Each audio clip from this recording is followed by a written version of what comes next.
നമ്മളുടെ പിന്നെ നാട്ടുവർത്തമാനം, പിന്നെ വിചാരവേദി, അങ്ങനെ കുറേ സാധനങ്ങൾ, ഗ്രാമയാത്രകൾ, അങ്ങനെ കുറേ സാധനങ്ങൾ, പിന്നെ മുഖാമുഖ വർത്തമാനം, വളരെ മലയാളിത്തമുള്ള അന്നത്തെ സമയത്തൊരു ഉറുദു അതുപോലെ തന്നെ അറബിയും പിന്നെ ഈ നമ്മളെ ആളുകളിലേക്ക് കൊണ്ടുവന്ന അതിന്റെ മുദ്രാവാക്യത്തിന്റെ ഒരു ട്രെൻഡ് ഉണ്ടായിരുന്നല്ലോ.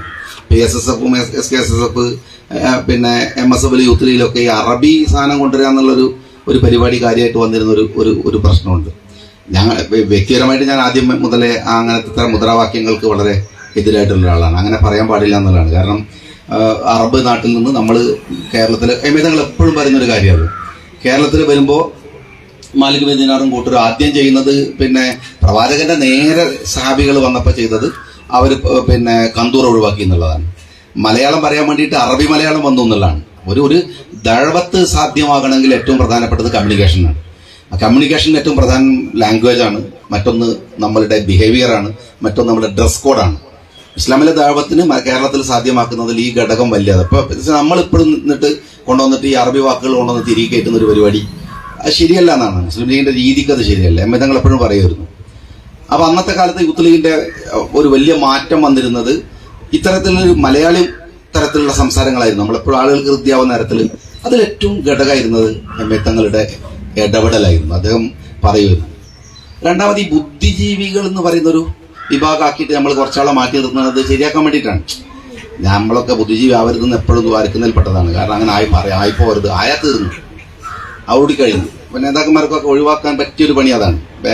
അദ്ദേഹം വളരെ പ്രധാനപ്പെട്ട ആളെന്ന് തന്നെ സൂക്ഷിക്കണം, ഇതെന്തോ ശരിയാക്കാനാണെന്നുള്ളത്. ഇപ്പോൾ വാഹബ്ക ഇരുന്നോട്ടെ എന്ന് പറഞ്ഞാൽ എനിക്കിഷ്ടമില്ല. മൂപ്പര് വെറുതെ സ്വയം പ്രഖ്യാപിത രോഗിയായി മാറുകയാണ്. അപ്പൊ ഇരുത്താൻ ആഗ്രഹമുള്ളതിന്റെ ഭാഗമാണ് ഒരാൾ. അങ്ങനെയൊക്കെ പറയും. നമ്മളെ വെറുതെ ബഹുമാനിക്കുമ്പോൾ ശ്രദ്ധിക്കണം എന്നാണ് നമ്മളെപ്പോഴും. കാരണം വെച്ചാൽ ആ കൂട്ടത്തിൽ ബുദ്ധിജീവികൾ എന്ന് പറഞ്ഞ് മാറ്റിയിരുന്ന ഒരു വിഭാഗത്തെ ശരിയാക്കാനാണ് ശരിക്കും പറഞ്ഞാൽ. അപ്പൊ തങ്ങൾ ആ തരത്തിലൊരാളായിരുന്നില്ല. വാഹബ്ക നേരത്തെ പറഞ്ഞ പോലെ ഒരവസരം കിട്ടിയിരുന്നെങ്കിൽ ഏറ്റവും നല്ല പാർലമെന്റേറിയനായി ശോഭിക്കാൻ കഴിയുന്ന തരത്തിലുള്ള ഒതുങ്ങി നിൽക്കുന്ന ഒരാളായിരുന്നില്ല. കാരണം ലീഗിന്റെ വർക്ക് ചെയ്യാൻ ചെറിയ പ്രായം മുതൽ ഞാൻ MSFലൊക്കെ ആയിട്ട് ലീഗിന്റെ വർക്ക് ചെയ്യാൻ പറ്റിയുള്ള ആളാണ്. തങ്ങൾ സംസാരിക്കുന്നവരെ നമുക്കൊരു പ്രതീക്ഷയാണ്. ഇപ്പൊ പറയുക അദ്ദേഹത്തിന്റെ അവസാനത്തെ സംസാരത്തിൽ അതിനിശിതമായ വിമർശനങ്ങളും അതോടൊപ്പം തന്നെ നിർദ്ദേശങ്ങളും വെച്ചിട്ടാണ് അദ്ദേഹം പറയുന്നത്. ബാക്കിയുള്ള ഒരുപാട് ആളുകളെ ഞാൻ അന്നും കാണുന്നുണ്ട്, ഇന്നും കാണുന്നുണ്ട്. പക്ഷേ അങ്ങനെ ഒരു പൊസിഷനിൽ പോയി ഇരിക്കുക എന്നല്ലാതെ അതിനോട് ഉത്തരവാദിത്തം നിർവഹിക്കുക എന്നുള്ളൊരു പരിപാടിയെ നമ്മൾ പറയുന്ന ബുദ്ധിജീവി സമൂഹത്തിൽ ആരും ചെയ്തതായിട്ട് ഞാൻ കണ്ടിട്ടില്ല. പിന്നെ ബുദ്ധിജീവി സമൂഹം എന്ന് പറയുന്ന ഒരു വിഭാഗം തന്നെ സത്യം പറഞ്ഞാൽ എനിക്ക് അങ്ങനത്തെ പരിപാടിക്ക് പോകാൻ തന്നെ മടിയാണ്. 10 കായ്ക്ക് കൊള്ളാത്തവരാണ്. യഥാർത്ഥത്തിൽ ഒരു പാർട്ടിയുടെ ഇന്റലക്ച്വൽ വിങ് എന്ന് പറഞ്ഞാൽ പാർട്ടിയുടെ ഒരു കറക്ഷൻ ഗ്രൂപ്പായിട്ട് നിൽക്കേണ്ടതാണ്. പാർട്ടിയിൽ നിങ്ങൾ ആരെയും കണ്ടിട്ടുണ്ട് എന്തെല്ലാം സംഭവിച്ചാലും നാട്ടും പുറത്തെ ലീഗുകാരനെ വിമർശിച്ച് എഴുതുമ്പോൾ പോലും ഒരു വിമർശനം നടത്താൻ ഈ പറയുന്ന ആൾക്കാരൊന്നും ഉണ്ടാവില്ല. എന്നാൽ മാറി ഇന്ന് നല്ല ക്ലാസ്സൊക്കെ എടുത്തു വരും. പക്ഷെ പറയേണ്ട ഒരു വേദിയിലും വന്ന് പാർട്ടിയെ കറക്റ്റ് ചെയ്യാനോ ഈ ദിശ ശരിയല്ലെന്നോ പറയാൻ ഈ പറയുന്ന തരത്തിൽ ഒരാളെയും കാണാറില്ല. അത് വലിയ സങ്കടമുള്ള ഒരു കാര്യമാണ്. വലിയ പാർട്ടിയെ കറക്റ്റ് ചെയ്യേണ്ടി വരും. ഏത് പാർട്ടിയാണ്? മനുഷ്യന്മാർ നയിക്കുന്ന പാർട്ടിയിൽ എന്തെല്ലാം കുഴപ്പമുണ്ടാവും. ഇപ്പോൾ പറയുമ്പോൾ കുഴപ്പമില്ല അങ്ങനെ പറഞ്ഞു എന്നാണ്. കുഴപ്പമുണ്ടാവും 100% ഉറപ്പിച്ചിട്ടാണ് ഒരു മൂവ്മെന്റ് ഉണ്ടാവുക.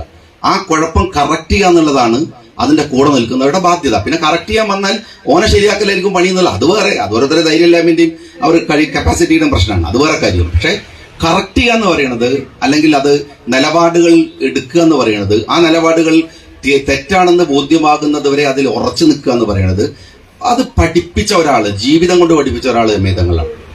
വളരെ കൃത്യമായിരുന്നു. അദ്ദേഹത്തിന് അതൊന്നും ഇല്ലാത്ത ഒരു സ്തുതിപാഠക സംഘത്തിലേക്ക് നിൻപൃഷ്ടം പൊളിറ്റിക്സ് കളിച്ചിരുന്നെങ്കിൽ വലിയ മെറ്റീരിയൽ ആയിട്ട് വലിയ സൗകര്യങ്ങൾ കിട്ടുമായിരുന്നു എന്നുള്ളത് എനിക്ക് നന്നായിട്ട് അറിയാം. വേറെയുള്ള പോലെ അതിമനോഹരമായി സംസാരിക്കും. സാധാരണ ഈ ബുദ്ധിജീവികൾ എന്ന് പറഞ്ഞിട്ട് ഇങ്ങനെ ഒതുങ്ങി നിൽക്കലാണ്. തങ്ങൾ പിന്നെ മനോഹരമായി സംസാരിക്കും. രണ്ടാമത് അദ്ദേഹത്തിന്റെ ഒരു കാരണം ഒരു ഭയങ്കര ശുഭാപ്തി വിശ്വാസി, കോൺഫിഡൻസ് ആയിരുന്നു, ഭയങ്കര ആത്മവിശ്വാസമായിരുന്നു അവർക്ക്. ലീഗിനെ കുറിച്ച് പറയുമ്പോഴൊക്കെ അദ്ദേഹത്തോട് സംസാരിച്ചാൽ ബഷീറിനൊക്കെ ബോധ്യമുണ്ടോ, ഒരു നിരാശ ഉണ്ടാവില്ല നമുക്ക്. അദ്ദേഹം വലിയ പോസിറ്റീവായിട്ടാണ് നമ്മളൊക്കെ വരുന്നവരെ കുറിച്ചൊക്കെ. അല്ലാതെ അങ്ങനെ വെറുതെ കയറിയിട്ട് ഒരു രക്ഷയില്ല കേട്ടാ, ശരിയാവില്ല, അങ്ങനെ പറയുന്ന ഒരാളേ ആയിരുന്നില്ല. അദ്ദേഹം എപ്പോഴും പോസിറ്റീവായിട്ടാണ് സംസാരിക്കുക. ഏത് കാര്യത്തിലും, ഏത് ഐഡിയോളജിയുടെ വിഷയമായാലും അല്ലാത്തതിലായാലും വളരെ പോസിറ്റീവായിട്ട് സംസാരിക്കും ഏത് കാര്യത്തിലും. ഇപ്പോൾ NDF ബന്ധപ്പെട്ട് ചർച്ച നടക്കുന്ന സമയത്ത് വലിയ ആശങ്കകൾ എന്നെ പോലത്തെ ആളുകളൊക്കെ ഒരു അഭിപ്രായം രൂപീകരിക്കുന്നതിൽ, അന്നൊക്കെ എന്നെ പോലത്തെ ഞാൻ പറയുന്നത് ഞാൻ യൂത്ത് ലീഗിലായതുകൊണ്ട് അന്നത്തെ യുവജനങ്ങൾക്ക് ഉണ്ടായിരുന്ന ഒരു വലിയ പ്രശ്നം, ഒരു എന്ത് നിലപാടെടുക്കണം എന്നുള്ളൊരു പ്രശ്നം ഉണ്ടായിരുന്നു. ആ സമയത്ത് ഞാൻ വയനാട്ടിൽ വളരെ കാര്യപ്പെട്ട ഒരു ലീഗിന്റെ നേതാവ്, അന്നൊക്കെ വരുമ്പോൾ നമ്മളെ കാര്യപ്പെട്ട പണി എന്താ വെച്ചാൽ ഓല് വരുമ്പോൾ മുമ്പിൽ അനൗൺസ് ചെയ്ത് പോവുക, പിന്നെ നേതാക്കന്മാർ വരുമ്പം ഓലെ വണ്ടി കയറി കുത്തുന്ന സ്ഥലങ്ങളൊക്കെ കാണുക. അങ്ങനെയാണല്ലോ അന്നത്തെ ഒരു സംഘടനാ പ്രവർത്തനത്തിലെ പണി. അപ്പോൾ വരുമ്പോൾ എന്നെ വിളിച്ചു പറഞ്ഞു, പിന്നെ വീട്ടിൽ വിളിച്ചിട്ട് പറഞ്ഞു ഞാൻ വരുന്നുണ്ട് പറഞ്ഞു.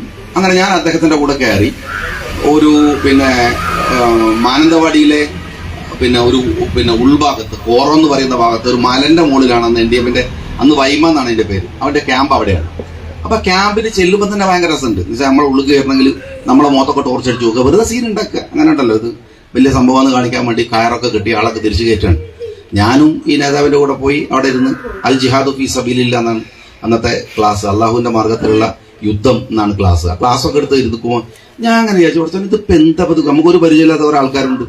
അങ്ങനെ ആ ഒരു വലിയ ആശങ്ക കണ്ടിട്ടാണ് ഞാൻ MI തങ്ങളുമായി സംസാരിക്കാൻ വേണ്ടി അന്ന് വരുന്നത്. അന്ന് അദ്ദേഹം അതിനെക്കുറിച്ച് ഞാൻ കണ്ടതിനേക്കാൾ കൂടുതൽ പഠിച്ച് അദ്ദേഹം കോഴിക്കോട് മുഗൾ ടൂറിസ്റ്റ് ഹോമിനകത്ത് നിന്ന്, ഒരു പക്ഷേ നമ്മളിൽ പലർക്കും അറിയാത്തൊരു കാര്യമാണ്, കോഴിക്കോട് മുഗൾ ടൂറിസ്റ്റ് ഹോമിനകത്ത് അന്ന് ഉണ്മ എന്ന് പറഞ്ഞിട്ടൊരു സംഘടന, ഇവിടെ അതിൽ വരുന്ന ഒരാൾ ഉണ്ടാവുമെന്ന് എനിക്ക് തോന്നുന്നത്. പിന്നെ ബഷീർ പിന്നെ ഉണ്മ എന്നാണ്, ബ്രൈ ചിരിക്കുന്നുണ്ട്, ബ്രൈ അതിനകത്ത് കുത്തിത്തിരിപ്പിലൊക്കെ ഉണ്ടായിരുന്നതാണ് ആ സമയത്ത്. അപ്പൊ ഞങ്ങള് അധികവും മുഗൾ ടൂറിസ്റ്റ് ഹോമിൽ പിന്നെ പോയി. അപ്പൊ ഞാനന്ന് പഠിക്കണ ചേന്നാമൂലൂരിൽ പഠിക്കുമ്പോൾ പിന്നെ എങ്ങനെയെങ്കിലും ലീവാക്കിയിട്ട് വന്ന് അതിൽ എങ്ങനെയെങ്കിലും വന്നിരിക്കും. കാരണം രസമുള്ള ഒരുപാട് ചർച്ചകൾ, വളരെ മനോഹരമായ ഒരു വർത്താനമൊക്കെ ആയിട്ട് അങ്ങനെ ഇരിക്കുക, മുഗൾ ടൂറിസ്റ്റ് ഹോമിലേക്ക് ഇരിക്കുക. അപ്പൊ അന്ന് അങ്ങനെ ആ കൂട്ടത്തിൽ വന്നിരുന്ന ആളായിരുന്നു NDF. ഞാൻ പേരിങ്ങനെ പറയേണ്ട വെച്ചിട്ടാണ്, നേതാക്കന്മാരായ രണ്ടു മൂന്ന് പേര് അന്ന് ഞങ്ങൾ പറഞ്ഞാൽ പറയില്ല, രണ്ടു മൂന്ന് ആളുകൾ. അപ്പൊ അതിനകത്ത് പിന്നെ അവരൊരു പ്രോജക്റ്റ് അന്ന് ഉണ്മയുടെ മുമ്പിൽ അവതരിപ്പിച്ചു. എന്ന് വെച്ചാൽ ഭയങ്കരമായ ഫണ്ടിങ് വരുന്നു, ഇത് നമുക്കിങ്ങനെ വ്യാപകമായി നോർത്ത് ഇന്ത്യയിലൊക്കെ പൊളിറ്റിക്സ് സംഘടിപ്പിക്കണം, അതിനുള്ള സംവിധാനമാണ്, മറ്റാണ് മറിച്ചാണെന്നൊക്കെ പറഞ്ഞു. അപ്പോൾ അത് തുടങ്ങല്ലേ എന്ന് പറഞ്ഞ് നമ്മളൊക്കെ ഏകദേശം അതിൽ വലിയ ആകാംക്ഷയിൽ ഫണ്ട് വരിക അന്നത്തെ കാലത്ത് വലിയ സംഭവമാണ്.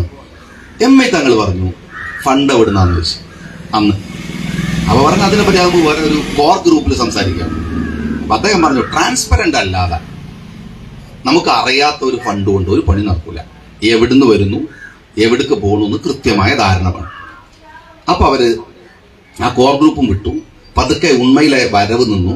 പിന്നെയാണ് മലേഷ്യ ബേസ്ഡ് ആയിട്ട് ഒരു ഫണ്ട് വരുന്നു എന്നുള്ള വിവരമൊക്കെ തങ്ങൾക്ക് ലഭ്യമാവുന്നത്. തങ്ങൾ ആ പരിപാടിയുടെ കൂടെ നിൽക്കാൻ പറ്റില്ല എന്ന് മാറി നിൽക്കുന്ന ആദ്യ ഘട്ടം അങ്ങനെയാണ്. നമ്മളൊന്നും അതിന്റെ എങ്ങനെ അറ്റത്താണുള്ളത്. പക്ഷെ തങ്ങൾ അതിന്റെ തുടക്കത്തിൽ തന്നെ അവരോട് ഡിനേ ചെയ്തിട്ട് ഈ പറയുന്ന ഒരു വിഭാഗം അങ്ങനെ തന്നെ ലീഗിൽ നിന്നും ഉണ്മയിൽ നിന്നൊക്കെ മാറിപ്പോവാണ്.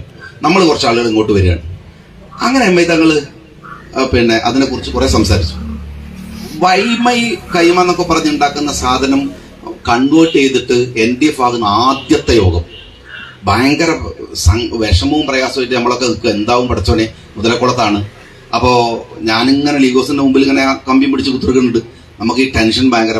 അപ്പൊ കൊരമ്പയിൽ ആമതായി സംസാരിക്കുന്നു പറഞ്ഞു. അദ്ദേഹം പറഞ്ഞു ഞാൻ പോണില്ല, MI തങ്ങൾ സംസാരിക്കട്ടെ എന്ന് പറഞ്ഞു. MI തങ്ങളും കൊരമ്പയിൽ ആമതായിക്ക് മുകളിൽ നിന്ന് സംസാരിക്കുകയാണ്. നമുക്ക് താഴെ നിന്നിട്ട് എന്താവും, ഇതൊക്കെ നമുക്ക് വെറുതെ ടെൻഷനാണ്, അനുകൂലിച്ചാളോ എന്നൊക്കെ വെച്ചിട്ട്. കുറെ കഴിഞ്ഞപ്പോൾ എന്നോട് മുകളിലേക്ക് വിളിച്ചു, തങ്ങൾ വിളിച്ചു. ഞാൻ പോയിരുന്നപ്പോൾ കൊരമ്പലാമതേക്ക് ഇങ്ങനെ ഇരുന്ന് അദ്ദേഹം ഇങ്ങനെ കുറെ കാര്യങ്ങൾ, നമ്മളൊന്നും വന്നിട്ട് മുഖത്ത് പോലും നോക്കിയിട്ടില്ല, അദ്ദേഹത്തിന്റെ ഇങ്ങനെ ഈ കാഴ്ചപ്പാടുകൾ ഇങ്ങനെ MI തങ്ങൾക്ക് ഷെയർ ചെയ്യുന്നു. MI തങ്ങൾ ഇരുന്ന് കേൾക്കുന്നു. കുറെ കഴിഞ്ഞ് MI തങ്ങൾ അങ്ങോട്ട് സംസാരിക്കുന്നു. ആ മീറ്റിംഗിൽ ഓട്ടോറിക്ഷയിലാണ് ഞാൻ MI തങ്ങളെ കൂടെ അദ്ദേഹത്തെ അനുഗമിച്ചുകൊണ്ട് മുതലക്കുളം മൈതാനിൽ പോണത്. MI തങ്ങളുടെ ഒരു പ്രസംഗമുണ്ട്, ഞാൻ എൻ്റെ ജീവിതത്തിൽ ഒരിക്കലും മറക്കാത്ത ഒരു പ്രസംഗമാണ്. അദ്ദേഹം പറഞ്ഞു ഈ ഇരിക്കുന്ന ആളുകൾ അവരുടെ കണ്ണുകൾ ഒരേ ദിശയിലായത് എങ്ങനെയാണ്. വിവിധ ജില്ലകളിൽ നിന്ന് വിവിധ സംഘടനകൾ ഇവിടെ വരികയാണ്. അവരുടെ ഒരേ വേഷം, ഒരേ കണ്ണുകൾ, അവരുടെ പുരികക്കൊടികൾ പോലും ഒരേ ജാഗ്രതയോടെ എഴുന്നു നിൽക്കുന്നുണ്ട്. അങ്ങനെ തന്നെ അദ്ദേഹത്തിന് പുരികക്കൊടികൾ പോലും ഒരുപോലെയാണ്. ഇതൊരു ദിവസം യാദൃശ്ചികമായി ഉണ്ടായതാണെന്ന് വിശ്വസിക്കാൻ ഞാൻ ഈ ലോകത്ത് ജീവിക്കാതിരിക്കുന്നവനോ അരിയാഹാരം കഴിക്കാതിരിക്കുന്നവനോ ആവണം. ആരും അറിയാതെ ഇങ്ങനെ ഒരാൾക്കൂട്ടത്തെ കേരളം മുഴുവൻ ഒരുക്കി കൂട്ടി ഇവിടെ കൊണ്ടുവന്ന് മലയാളിയെ വിഡ്ഢിയാക്കാമെന്ന് വിചാരിക്കുന്നെങ്കിൽ അത് അസംബന്ധമാണ്.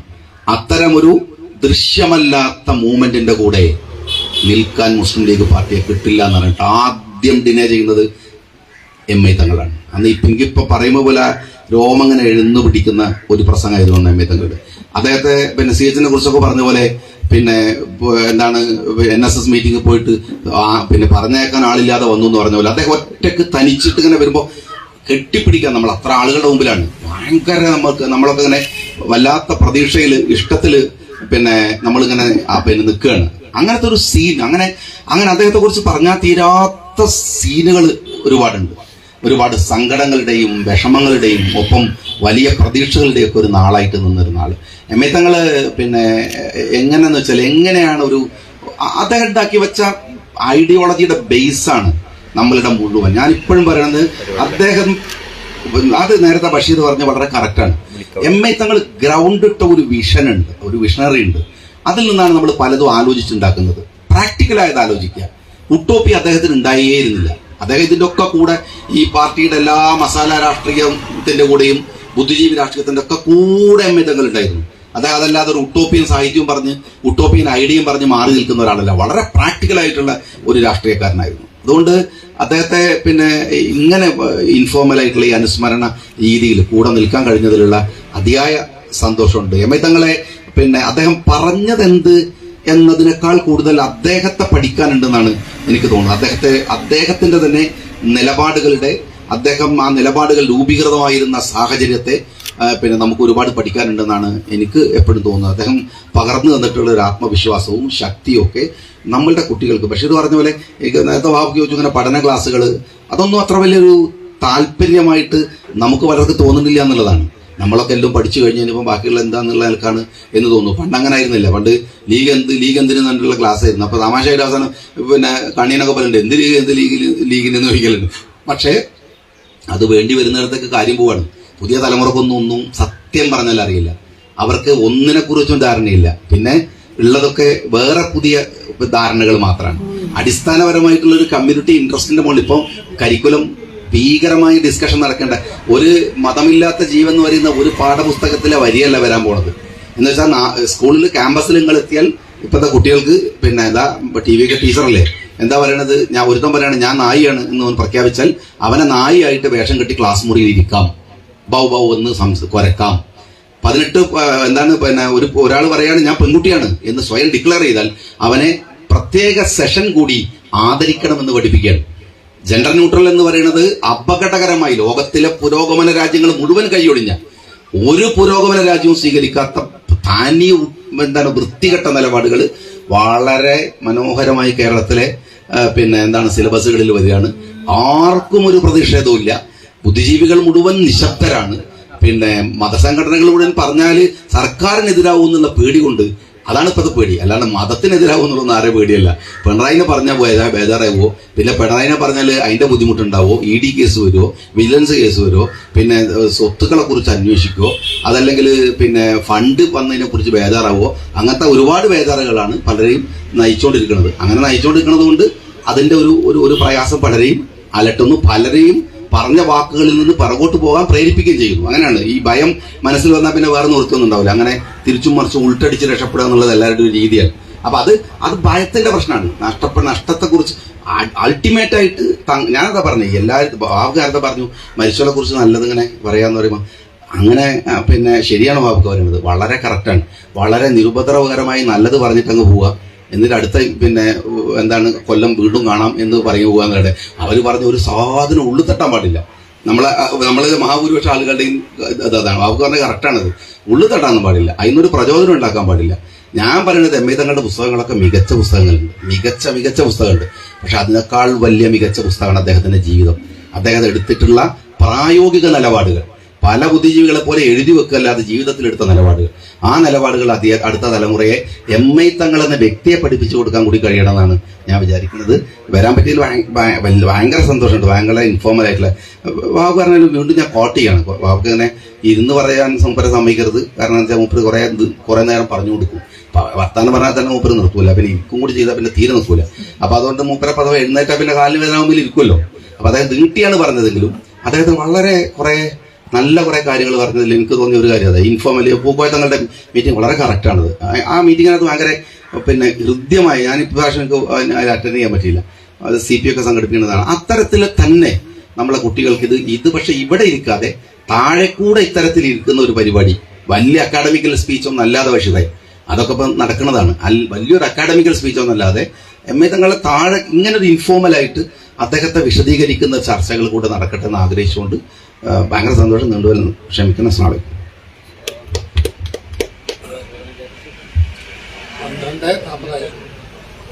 ഇനി നമ്മളോട് സംസാരിക്കുന്നത് നേരത്തെ കുറെ കഴിഞ്ഞ് മതി എന്ന് പറഞ്ഞിരുന്നു. എല്ലാവർക്കും തിരക്കുണ്ട്. നമ്മുടെ MLA PK ബഷീർ